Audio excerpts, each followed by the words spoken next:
Hi, இன்னைக்கு நம்ம என்ன டாபிக் பார்க்க போறோம் அப்படின்னா ஜிஎஸ்டி பத்தி தான் பார்க்க போறோம். அதாவது நான் ஜிஎஸ்டி பத்தி ஏற்கனவே நிறைய வீடியோ போட்டிருப்பேன். இருந்தாலும் என்னோட அனுபவத்தை முழுமையா ஷேர் பண்ணல. சில டிப்ஸு அப்புறம் என்னென்ன பண்ணலாம் அப்படிங்கிறத கொடுத்துருப்பேன்.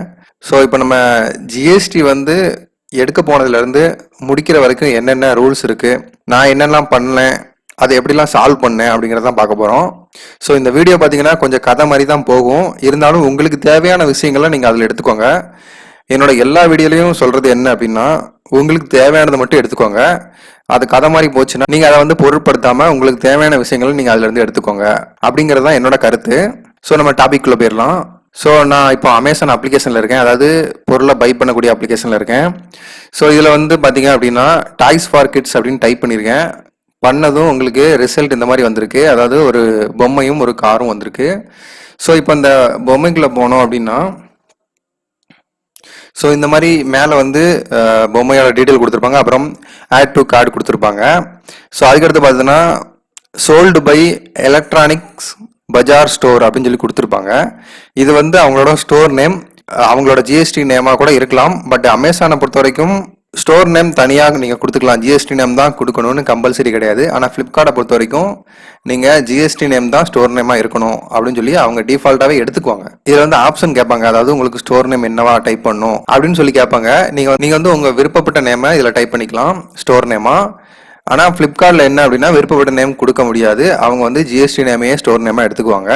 ஸோ இல்லை நான் ஜிஎஸ்டி நேமே ஸ்டோர் நேமாக கொடுத்துக்கிறனாலும் ஒன்றும் பிரச்சனை இல்லை. இதில் உங்கள் ஜிஎஸ்டி நேமை டைப் பண்ணாலே ஸ்டோர் நேமாக எடுத்துக்கும். ஸோ அதில் முக்கியமான ஒரு விஷயம் என்ன அப்படின்னா, நீங்கள் ஸ்டோர் நேம் டைப் பண்ணும்போது இப்போ மேரா ஸ்டோர் அப்படின்னு நான் டைப் பண்ணுறேன் அப்படின்னா கம்பல்சரி அந்த ஸ்டோர் நேம் வேறு யாரும் வச்சுருக்கக்கூடாது. அப்படி வச்சுருந்தாங்க அப்படின்னா இவங்க கொடுக்க மாட்டாங்க. அதையும் பார்த்துக்கோங்க. ஸோ உங்கள் ஸ்டோர் நேம் அப்படிங்கிறது ரொம்ப யூனிக்காக இருக்கணும். அப்படின்னா தான் இவங்க அலோவ் பண்ணுவாங்க. ஸோ அதுக்கு தான் ஜிஎஸ்டி எடுக்கும்போது உங்களோட கம்பெனி நேமை யூனிக்காக போட்டுக்கோங்க. நார்மலாக போடுற மாதிரி நேமோ இல்லை ஏதாவது ஒரு விஷயம் எல்லா இடத்துலையும் இருக்கக்கூடிய ஒரு விஷயத்த நீங்கள் போட்டக்கூடாது. அந்த மாதிரி முதல்ல ஜிஎஸ்டி எடுக்கும்போது சொல்லிடுவாங்க. ஸோ கம்பெனி நேம் யூனிக்காக வைங்க அப்படின்னு சொல்லிடுவாங்க. ஸோ அதேமாதிரி தான் ஸ்டோர் நேமும், நீங்கள் ஸ்டோர் நேம் யூனிக்காக வைக்கணும். ஏற்கனவே வச்ச ஸ்டோர் நேமை நீங்கள் வச்சிங்க அப்படின்னா எடுத்துக்க மாட்டாங்க. இந்த ப்ராப்ளத்தில் சில பேர் சிக்கிறாங்க. ஸோ இதை பார்த்துக்கோங்க. ஸோ இப்போ நம்ம எலக்ட்ரானிக் பஜார் அப்படிங்கிறத கிளிக் பண்ணி உள்ளே போயிட்டோம் அப்படின்னா ஸோ இந்த மாதிரி வரும். ஸோ இதில் பார்த்தீங்கன்னா அவங்களோட டீட்டெயில்ஸ் கொடுத்துருப்பாங்க. எலக்ட்ரானிக் பஜார் ஸ்டோர் மும்பையில் இருக்குது, மகாராஷ்டிரா அந்த ஏரியாவில் இருக்குது. அதுக்கப்புறம் இவங்க 79% பாசிட்டிவ் இந்த லாஸ்ட் 12 month அப்படின்னு சொல்லி போட்டு எவ்வளோ ரேட்டிங் வாங்கியிருக்காங்க அப்படிங்கிறத போட்டிருக்காங்க. ஸோ இதுதான் விஷயம்.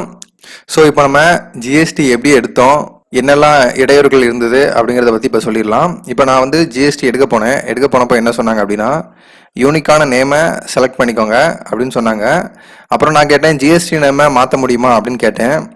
கட்டாயமாக நீங்கள் மாற்றிக்கலாம், அதுக்கு நிறையா ப்ரொசீஜர் இருக்கும். ஸோ அதனால நீங்கள் முதல்ல யூனிக்கான நேம், அதாவது யாரும் இது வரைக்கும் வைக்காத நேமாக உங்கள் கம்பெனி நேமை செலக்ட் பண்ணிக்கோங்க அப்படின்னு சொன்னாங்க.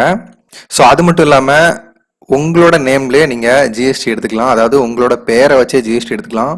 ஸோ அதுவும் இந்த பிரச்சனையில் வரும். இந்த நீங்கள் அமேசான், ஃப்ளிப்கார்ட் அந்த மாதிரி போகும்போது உங்கள் பேரில் யாராவது இருந்தாங்க அப்படின்னா அது கிராஷ் ஆகும்.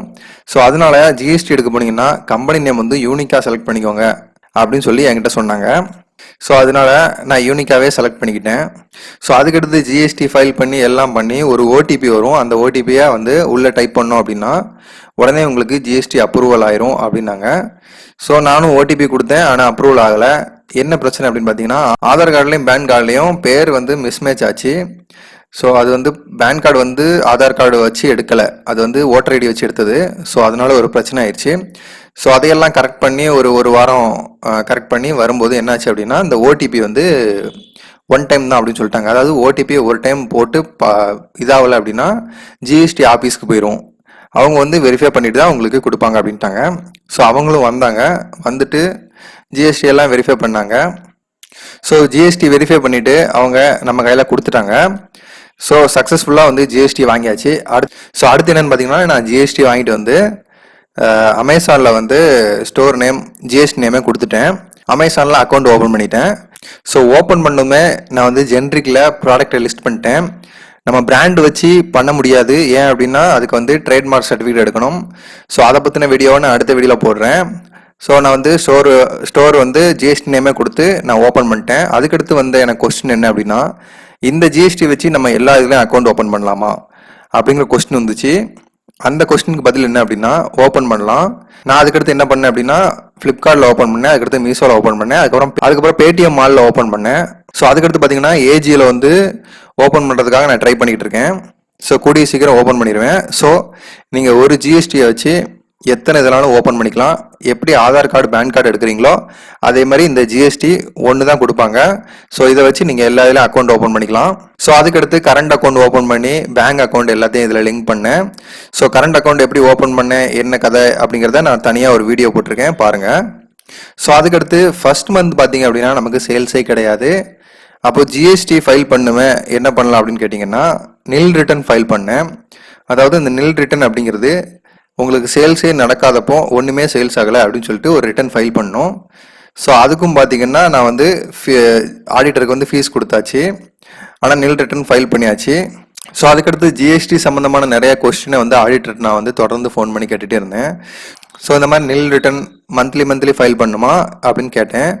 ஸோ அதுக்கு அவங்க சொன்னாங்க, சேல்ஸ் வந்துருச்சு அப்படின்னா நம்ம சேல்ஸே நம்ம ஃபைல் பண்ணிக்கலாம், சேல்ஸ் வராத பட்சத்தில் நம்ம நில் ரிட்டர்ன் ஃபைல் பண்ணிக்கலாம்.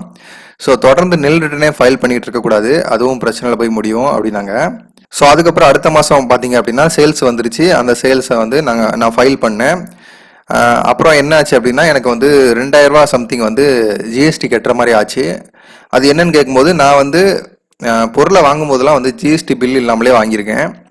ஸோ அந்த ஜிஎஸ்டி பில் எனக்கு தரல. ஆக்சுவலி பார்த்தீங்கன்னா நான் போனது வந்து சின்ன பெட்டி கடை மாதிரி ஒரு சின்ன கடை, ஹோல்சேல் கடை தான், ஆனாலும் சின்ன கடை. அதில் வந்து ஜிஎஸ்டி பில்லாம் தரமாட்டோம் அப்படின்னு சொல்லிட்டாங்க. ஸோ அதனால நான் அவங்கள்ட்ட எவ்வளோ கேட்டு பார்த்தேன். அவங்க இல்லை ஜிஎஸ்டி பில்லு கொடுக்குறதா இருந்தால் நாங்கள் வந்து பொருள் சேல்ஸ் பண்ணல அப்படின்னு சொல்லி முடிச்சிட்டாங்க. ஸோ அதுக்கடுத்து நான் என்ன பண்ணேன் அப்படின்னா, தொடர்ந்து ஒரு 3 மாதத்துக்கு என் கையில் இருந்து காசை போட்டு கட்டினேன். ஏன்னா நம்ம ஜிஎஸ்டி இல்லாமல் பில் வாங்குகிறோம், ஆனால் விற்கிறது வந்து ஜிஎஸ்டியோட சேர்த்து விற்கிறோம். ஸோ அப்படி இருக்கும் பட்சத்தில் நம்மளுக்கு வந்து ஜிஎஸ்டி கெட்டியே ஆகணும் அப்படிங்கிற கட்டாயத்துக்கு வந்தாச்சு. ஸோ அதுக்கடுத்து நான் ஜிஎஸ்டி பில் இருக்க கடைக்காக போய் அவங்கள்ட்ட ஜிஎஸ்டி பில்லு எல்லாம் வந்து வாங்கி ப்ராப்பராக நான் அப்ளை பண்ணதும் எனக்கு வந்து ஜிஎஸ்டி வரலை. ஏன்னா அவங்க ஜிஎஸ்டி பில் கொடுத்துட்டாங்க, அதை நான் ஃபைல் பண்ணிட்டேன். மந்த்லி ஃபைல் பண்ணுறதுனால எனக்கு ஜிஎஸ்டியில் வந்து அது ஆட் ஆயிடுது. ஸோ அப்படி ஆட் ஆகும்போது எனக்கு வந்து ஜிஎஸ்டின்னு தனியாக எதுவும் கட்ட வேண்டாம். ஸோ ஜிஎஸ்டி பில் அப்படிங்கிறது கம்பல்சரி. அப்படி இல்லை அப்படின்னா ஜிஎஸ்டி பில் வாங்கலனாலும் பிரச்சனை இல்லை, நீங்கள் சேல்ஸ் பண்ணலாம். ஆனால் உங்கள் ஜிஎஸ்டியை உங்கள் கையிலேருந்து கட்டுற மாதிரி இருக்கும். ஸோ இதான் பிரச்சனை. ஸோ மேக்ஸிமம் வந்து ஜிஎஸ்டி பில் வாங்கிடுங்க. அப்படி இல்லாத பட்சத்தில் நீங்கள் வாங்கக்கூடிய அன்றாட பொருட்களை அமேசான் பிஸ்னஸ்ன்னு ஒரு அப்ளிகேஷன் இருக்குது, அதில் ரிஜிஸ்டர் பண்ணி நீங்கள் வித் ஜிஎஸ்டியோட, அதாவது அந்த பொருளுக்கான ஜிஎஸ்டி பில் போட்டு தந்துடுவாங்க உங்கள் ஜிஎஸ்டி நம்பரில். அதோட சேர்த்து வாங்கினீங்க அப்படின்னா கொஞ்சமாக சேர்ந்து ஒரு அமௌண்ட்டாக பெருசாக வந்து நிற்கும். ஸோ அப்போ உங்கள் வீட்டுக்கு தேவையான அன்றாட பொருட்களையும் சோப்பு சீப்பு ஸோ அந்த மாதிரி பொருட்களையும் நீங்கள் ஜிஎஸ்டி பில்லு போட்டு வாங்கும்போது உங்களுக்கு அது ஜிஎஸ்டியில் ஆட் ஆயிரும். ஸோ ஆட்டோமேட்டிக்காக உங்களுக்கு நீங்கள் கட்ட வேண்டிய அமௌண்ட்டும் கொஞ்சம் கம்மியாயிரும். ஸோ இந்த ஐடியாவும் நான் ஃபாலோ பண்ணேன். ஸோ ஜிஎஸ்டி பில் அப்படிங்கிறது ரொம்ப கம்பல்சரி. ஸோ அதுக்கடுத்து முக்கியமான விஷயம் என்ன அப்படின்னா, நான் ஜிஎஸ்டி பண்ண போனது என் ஃப்ரெண்டுகிட்ட. ஸோ அவனுக்கு பார்த்தீங்க அப்படின்னா இகாமர்ஸ் ஜிஎஸ்டி அப்படின்னா என்னன்னு தெரியாது. ஸோ அதுக்கடுத்து அவன் என்ன பண்ணான் அப்படின்னா, அவனோட ஃப்ரெண்டு வந்து இகாமர்ஸ் ஆடிட்டிங் பண்ணிக்கிட்டு இருக்காரு. ஸோ அதை வந்து கேட்டு தெரிஞ்சுக்கிட்டு எப்படி பண்ணணும்னு தெரிஞ்சுக்கிட்டு அவன் அதுக்கடுத்து எனக்கு பண்ணி தந்தான். ஸோ அதனால முக்கியமான விஷயம் என்ன அப்படின்னா, இகாமர்ஸ் தெரிஞ்ச ஆடிட்டர் தான் வேணும். ஸோ அப்போ தான் நம்ம ஜிஎஸ்டியை கரெக்டாக ஃபைல் பண்ண முடியும். இல்லை அப்படின்னா உங்களுக்கு வந்து ஃபியூச்சரில் ஏதாவது ப்ராப்ளம் வரும். ஸோ அதுக்கடுத்து என்ன அப்படின்னா, ஜிஎஸ்டி ரிப்போர்ட் நம்ம அமேசான், ஃப்ளிப்கார்ட், மீஷோவில் எடுக்கும்போது அவங்க வந்து 7ஆம் தேதி தான் அதை வந்து ஜென்ரேட் பண்ணுறாங்க.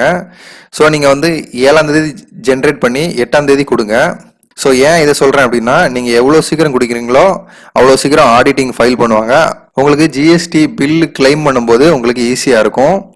ஸோ நீங்கள் 8ஆம் தேதியே கொடுத்துருங்க, அதான் உங்களுக்கு நல்லது. 8 அல்லது 9, 10 இந்த தேதிக்குள்ளே நீங்கள் கொடுத்துட்டீங்க அப்படின்னா உங்கள் ஜிஎஸ்டி வந்து ஃபைல் பண்ணும்போது நல்லாயிருக்கும். அப்போ தான் வந்து நீங்கள் அந்த ஜிஎஸ்டி கிளைம் எல்லாம் எடுக்க முடியும். ஸோ இவ்வளோ தான் ஜிஎஸ்டி பற்றி நான் தெரிஞ்சுக்கிட்ட விஷயம். ஸோ வந்து ஏதாவது வந்து விட்டுருந்தேன் அப்படின்னா நான் அடுத்த வீடியோவில் போடுறேன். ஸோ மேக்ஸிமம் வந்து நான் இதுக்கு முந்தின வீடியோக்களில் ஜிஎஸ்டி பற்றி நிறையா சொல்லியிருப்பேன். ஸோ அது போக இதில் ஏதாவது உங்களுக்கு ஒரு பாயிண்ட் கிடச்சிது அப்படின்னா அதையும் வச்சு உங்களுக்கு பிரயோஜனப்படுமான்னு பாருங்கள். ஸோ பார்த்துட்டு நல்லபடியாக பிஸ்னஸ் பண்ணுங்கள். நன்றி.